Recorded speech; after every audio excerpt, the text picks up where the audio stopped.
Good morning, Ma'am Tejano. Good morning, classmates. Here's a report in IT 100, and we're gonna discuss about MS Word spelling and grammar checking.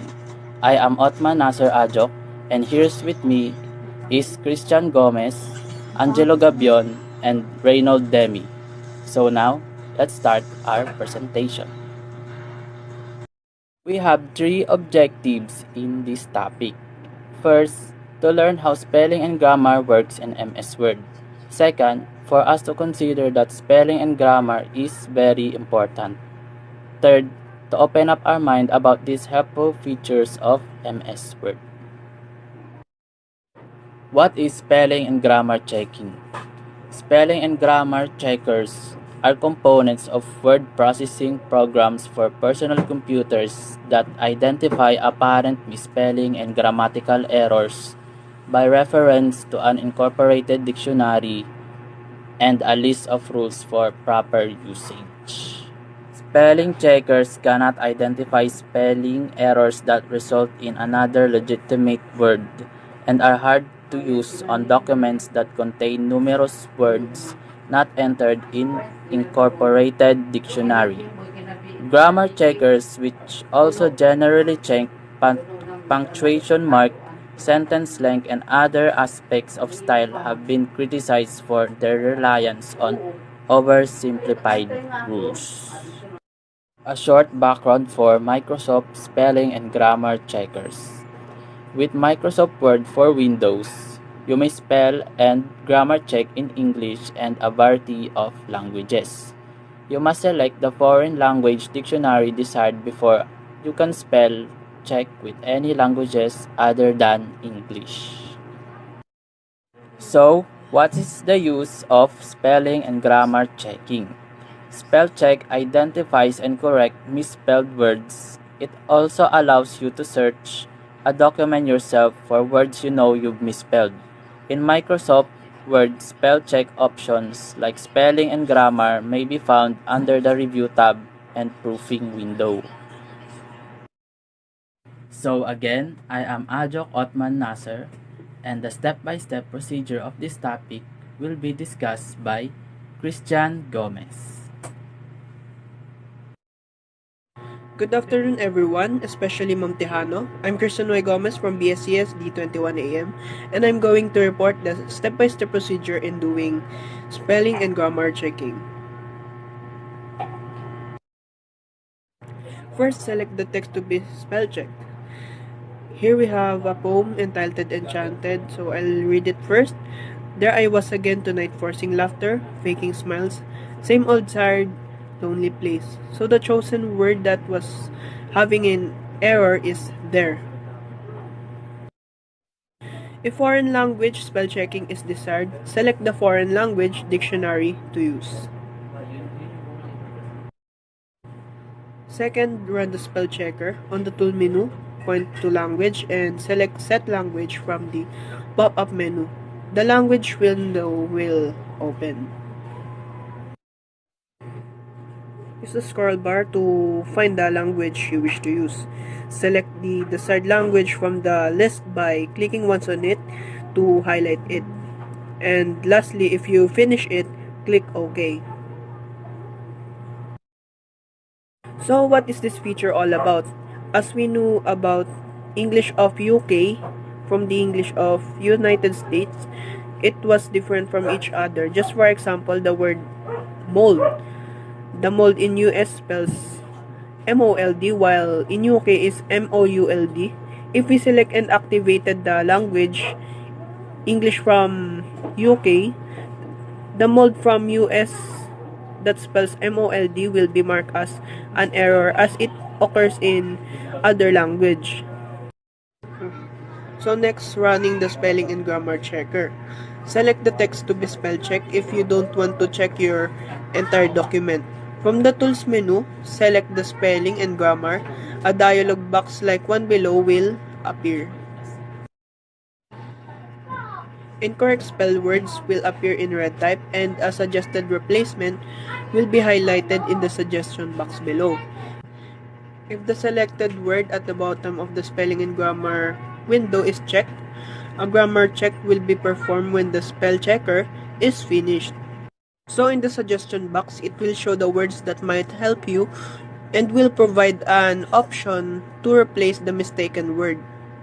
Again, we will pick a misspelled word as we resolve the first one, and we will select the word laughter, and we will do the same procedure. When the spelling and grammar checker is finished and displayed an informational message, click OK. In Microsoft Word, it has a features that can solve and will do a reminder from your mistakes.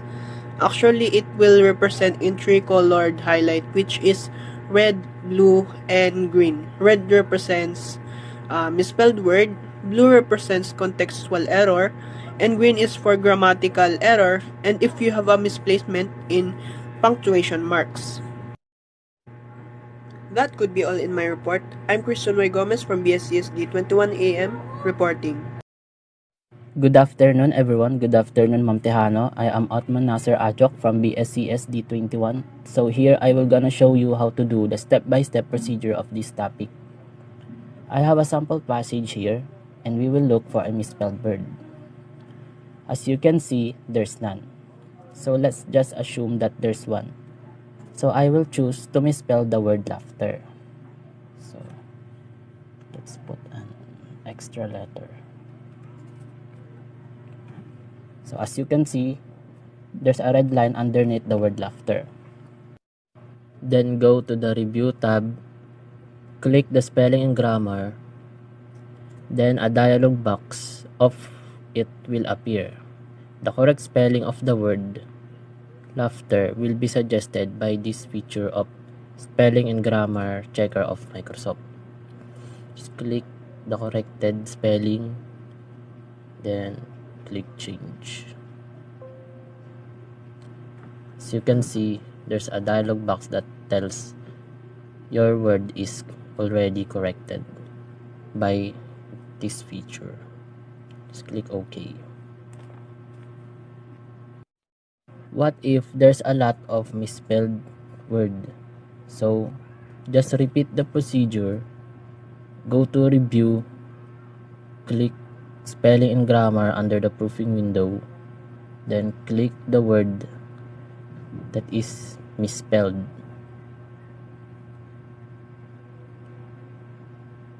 Change.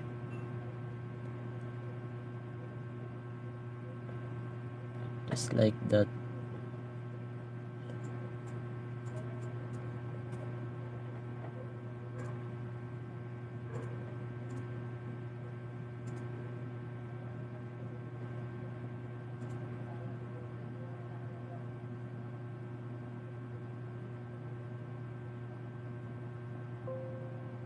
So again, that's how the spelling and grammar works in Microsoft Word.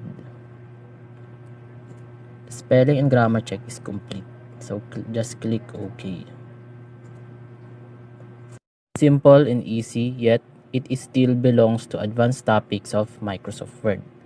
Again, I am Othman Nasser Ajoc from BSCS D21. Thank you for listening. Good afternoon, everyone. I'm Christian Y. Gomez, and I'm gonna show you how to set default language in Microsoft Word. First, click Review here, and after that, click Language. Set Proofing Language next, and we will set the English US as default. Set as default. Click Yes. Then OK. And now we will try to type a language from different country. As we see the red highlights, the words that have mark of it means you have typed a word from a different language. And that's how the language windows works. Good afternoon, everyone. Good afternoon, Ma'am Tejano. I am Mon Angelo I, Gabion from BSCS D21, and here's the trivia of our topic.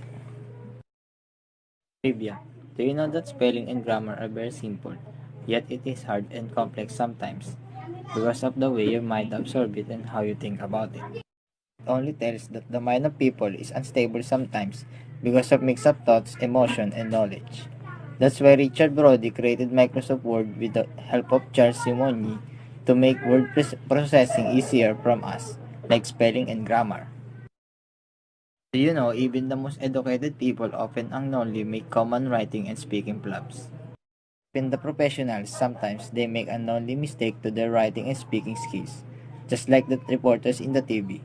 They commonly make mistakes to their speaking on how they present their report, and it's quite cute and funny because you never know that a skillful person also make mistakes just like us.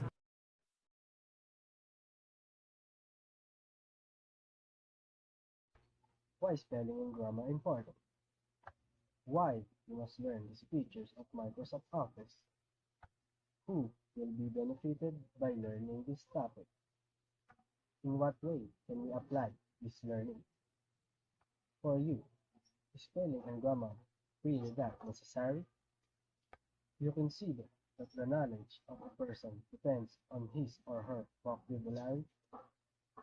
Does your mind makes you more complicated when you think too much about a certain spelling of a word?